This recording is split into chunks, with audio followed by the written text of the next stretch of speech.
وہ عورت روز اس نوجوان کو دیکھتی، لیکن وہ بغیر اس کی طرف دیکھے سر جھکائے اس کی گلی سے گزر جاتا تھا۔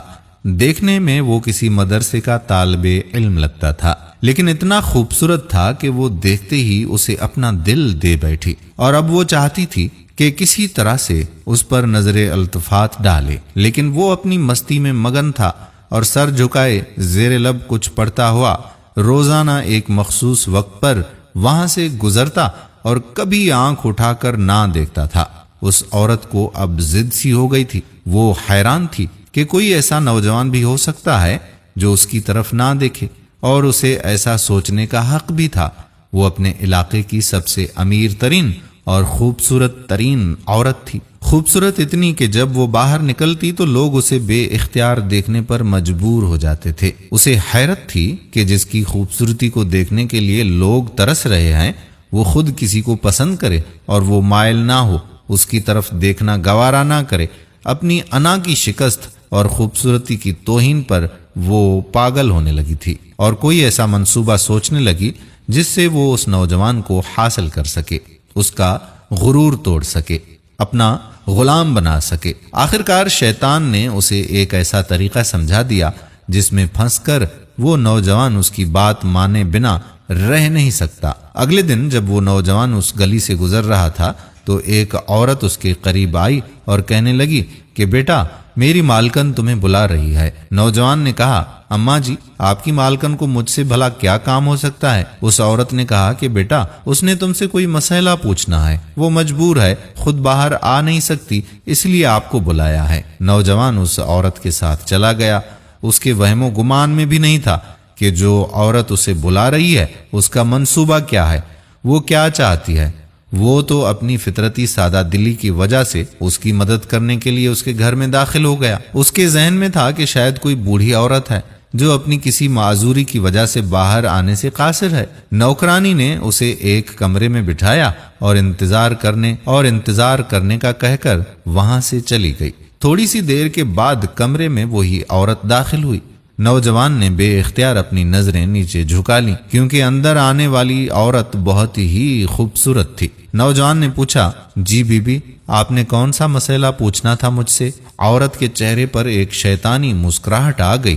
اس نے اپنے دل کا حال کھول کر اس کے سامنے رکھ دیا اور کہا کہ میری سب سے بڑی خواہش ہے کہ میں ایک دفعہ تمہیں حاصل کر لوں۔ نوجوان یہ بات سن کر کانپ گیا اور کہنے لگا، اللہ کی بندی، اللہ سے ڈرو، کیوں گناہ کی طرف مائل کر رہی ہو؟ اس نے عورت کو بہت سمجھایا، لیکن عورت پر تو شیطان کا غلبہ تھا۔ اس نے کہا کہ یا تو تم میری خواہش پوری کرو گے یا پھر میں شور مچاؤں گی کہ تم زبردستی میرے گھر میں داخل ہوئے ہو اور میری عزت پر حملہ کیا ہے۔ نوجوان بیچارہ یہ بات سن کر بہت ہی پریشان ہوا۔ اسے اپنی عزت کسی بھی طرح سے محفوظ نظر نہیں آ رہی تھی۔ اس کی بات مانتا تو گناہگار ہوتا، نہ مانتا تو لوگوں کی نظر میں برا بن جاتا۔ وہ علاقہ جہاں لوگ اس کی شرافت کی مثالیں دیا کرتے تھے، وہاں اس پر اس طرح کا الزام لگ جائے، یہ اسے گوارا نہیں تھا۔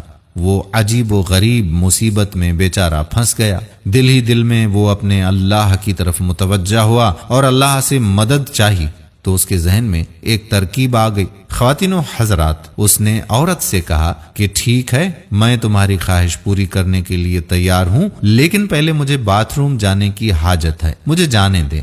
عورت نے اسے باتھ روم کا پتہ بتا دیا۔ اس نوجوان نے اندر جا کر کافی ساری غلاظت اپنے جسم پر مل لی اور باہر آ گیا۔ عورت اسے دیکھتے ہی چلا اٹھی، یہ تم نے کیا کیا ظالم؟ مجھ جیسی نفیس طبیعت والی کے سامنے اتنی گندی حالت میں آ گئے ہو، دفع ہو جاؤ، نکل جاؤ میرے گھر سے۔ نوجوان فوراً اس کے گھر سے نکل گیا اور قریب ہی کے نہر پر اپنے آپ کو اور اپنے کپڑوں کو اچھی طرح سے پاک کیا اور اللہ تعالیٰ کا شکر ادا کرتا ہوا واپس مدرسے چلا گیا۔ نماز ہوئی۔ نماز کے بعد جب سبق میں بیٹھا تو تھوڑی دیر کے بعد استاد نے کہا کہ آج تو بہت ہی پیاری خوشبو آ رہی ہے، کس طالب علم نے خوشبو لگائی ہے؟ وہ نوجوان سمجھ گیا کہ اس کے جسم سے ابھی بھی بدبو نہیں گئی اور استاد جی طنز کر رہے ہیں۔ وہ اپنے آپ میں سمٹ گیا، اس کی آنکھوں میں آنسو آ گئے۔ تھوڑی دیر کے بعد استاد جی نے پھر سے پوچھا کہ یہ خوشبو کس نے لگائی ہے، لیکن وہ خاموش رہا۔ آخرکار استاد نے سب کو ایک ایک کر کے بلایا اور خوشبو سونگنے لگے۔ اس نوجوان کی باری آئی تو وہ سر جھکائے استاد کے سامنے کھڑا ہو گیا۔ استاد نے اس کے کپڑوں کو سونگھا تو خوشبو اس کے کپڑوں سے آ رہی تھی۔ استاد نے کہا کہ تم بتا کیوں نہیں رہے تھے کہ یہ خوشبو تم نے لگائی ہے؟ نوجوان رو پڑا، کہنے لگا استاد جی اب اور شرمندہ نہ کریں، مجھے پتا ہے کہ میرے کپڑوں سے بدبو آ رہی ہے، لیکن میں مجبور تھا۔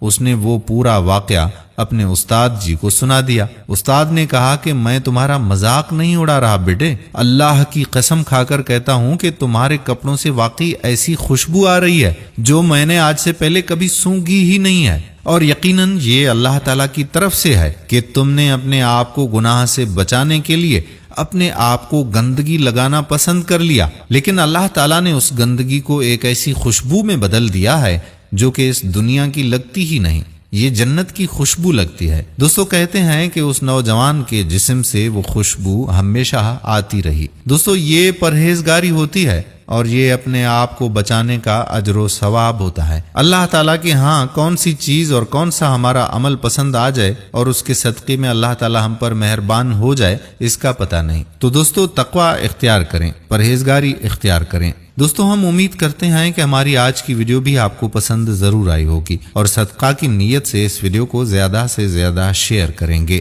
آنے والی ویڈیو تک اپنے میزبان قادر بخش کلہوڑو کو اجازت دیجیے۔ اللہ حافظ۔